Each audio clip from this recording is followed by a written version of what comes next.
We'll begin our review of Hilchos Chanukah today.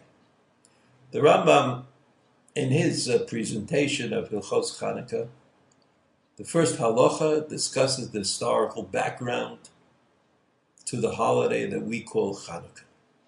And there the Rambam stresses the point that there were real implications to the victory of the Chashmonaim over the Greeks.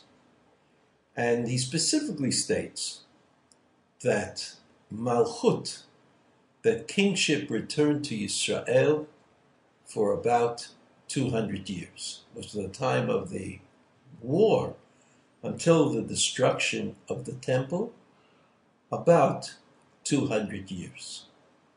And so it would seem that the Rambam, who knew the history very well, and who certainly knew that the history of the Malchut HaChashmonaim, the history of the kingship of the Chashmonaim, was not always glorious.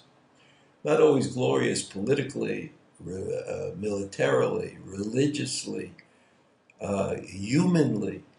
In fact, some of the chapters written by the descendants, by the Chashmonaim and their descendants, some of the kings of Israel, that reigned at that time, including Herod, who was known as being a wicked and unstable personality, were far from glorious. In fact, if we had a choice, we would probably opt to erase them from our history. Nevertheless, the Rambam said, Malchut, kingship, was returned to Israel. So it meant to me that for the Rambam, kingship, political independence, in some manner, being able to run your own governmental system, that's a meaningful thing for Klal Yisrael. And kingship is a word that describes political independence, that was meaningful. And so today we study the books of Shmuel and Melachim and Divrei Yamim, which present to us the history of the kings of Israel.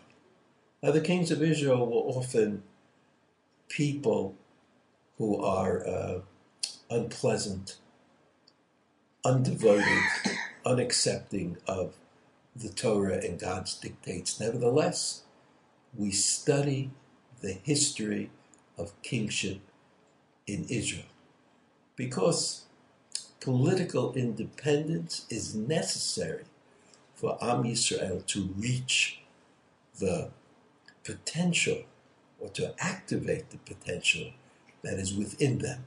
It's something we strive for. It's something that we try to achieve. And so even when political independence implies wrong thinking, poor decision-making, and maybe going to the left instead of going to the right, nevertheless, it gives us a framework which is positive in the eyes of HaKadosh Baruch Hu.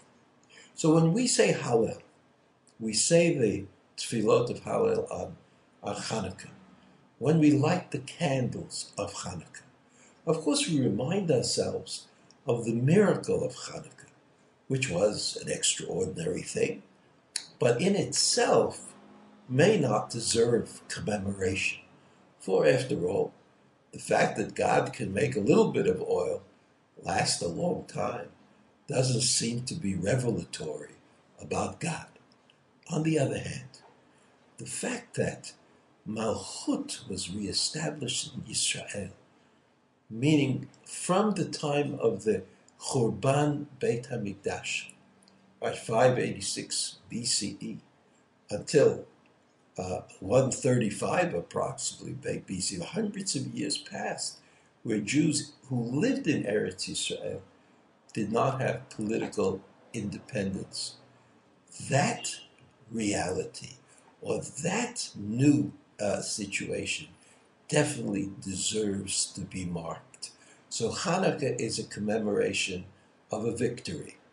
Chanukah is a commemoration of a miracle.